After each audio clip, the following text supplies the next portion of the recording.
God has blessed us richly, and we at Grace, for as long as I can remember, have been generous in directing these blessings outward in our community. You may have noticed an insert in your bulletin this morning. We are conducting a stewardship initiative this fall, primarily focusing on these outreach ministries and the importance that these ministries have to so many people in our community. For many of us, church, as we usually call it, consists of 1 hour on Sunday mornings. And that's certainly important to us. As social beings, we have a need to come together and be able to express our common thankfulness and to try to learn more about Christ's teachings, about how to live our lives, and how to live our lives among each other. If we are to follow Christ's example, we must reach out.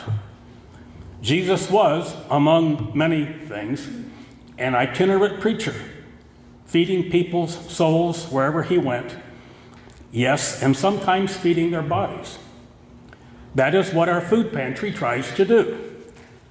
Those of us who have been associated with our food pantry for a while can recollect a number of life stories about our clients. We see some of these folks regularly, especially the older folks, as we are probably one of their primary sources of food. For others, we may not see them for long periods of time. So many times we've heard stories such as, "We've been doing okay until my husband hurt his back and now he can't work.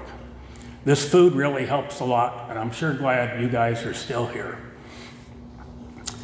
Or, "I thought everything was going pretty good for a while, and I haven't had to come in, but my transmission went out on my car, and now all my paychecks this month are going to have to go to get that fixed."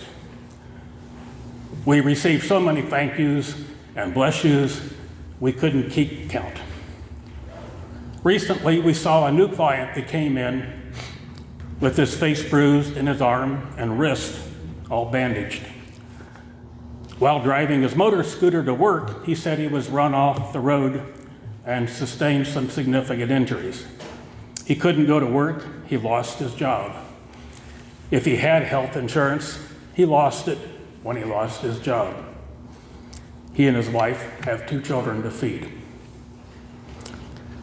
I remember another first-time client.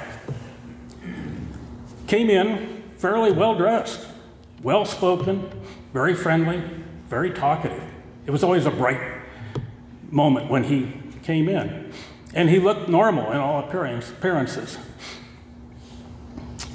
Yet when I asked him a routine question, that is, how many adults and how many children are in your household, he stumbled, and it took quite some time for him to come up with the answer. He counted on his fingers and actually had to restart counting once. 2 adults, 3 children.